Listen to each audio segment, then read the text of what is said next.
شيله بعنوان شهم اليمن، كلمات وإهداء من سلطنة عمان من الشيخ الدكتور حميد بن محمد بن رشيد العوماني البوسعيدي، إلى اليمني الشيخ ياسر بن عبد الله بن صالح الحوبري، بصوت المنشد مازن الذيب والمنشد خليل العسلي، وتحت إشراف الأستاذ شرف المحجري.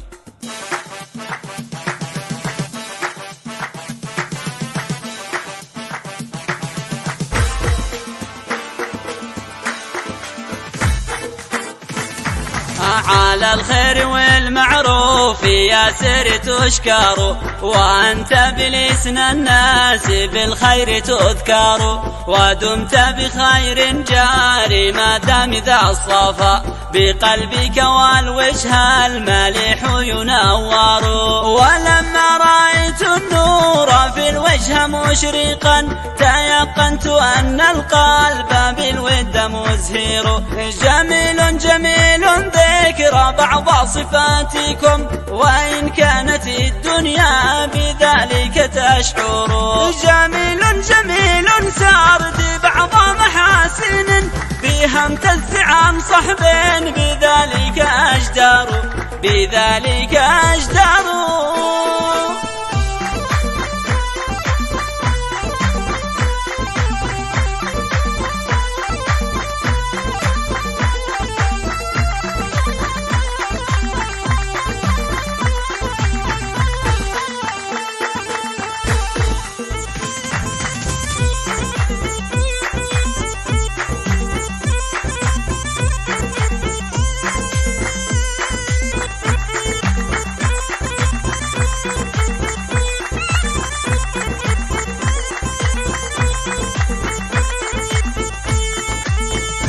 حبيب كريم صادق متنور، وأصحابه مثل النجوم زواهر. يقدر صحبا والصداقة عنده مقدسة في القلب في العين تكبر. وقوفا لدى الخل العزيز مساندا ولو يفتدى بالروح ذلك أيسر. جديرا بأن يحظى عزيزي جارنا بصحب عزاز في الحلاوة سكر. حاري أبا عمار ترقى لمنزل مجاور جوزاء بذلك نفخر، بذلك نفخر.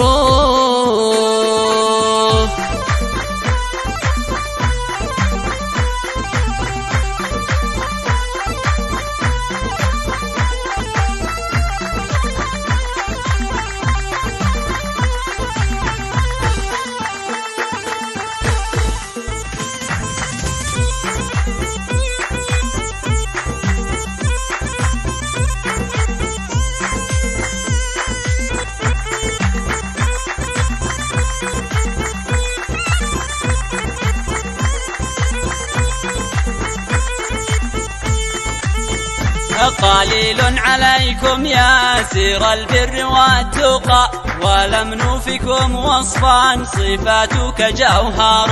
ولو كنت في العهد القديم ترنمت بها الشعراء الجلا وفي عبس عنتر. فعذرا وعذرا جارنا وحبيبنا إذا كنا قصرنا وحقك أكبر.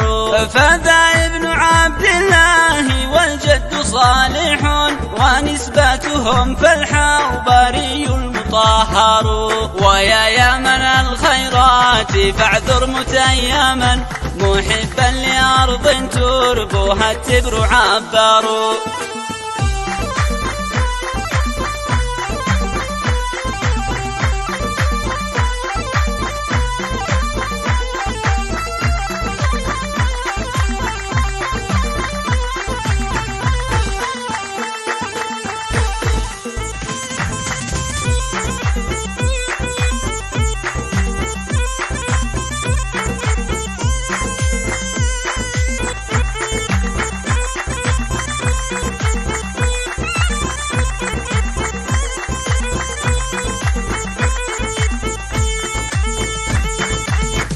يا جنة الخضراء عمان ترابك وحصباؤك الياقوت والدر ينثر وفيك من الأبطال شم بواسل ويهواك من شتى البلاد الأكابر وكم شاهدت عيناي فيك أحبات لهم يمن أم وصنعاء مفخر كمثل أديب خالد ياسر الندى ولو وزنوا بالدر رفاقه يذكر صفات حسان والثلاثة حازها ملاك هم لو كانوا للإنس تحشر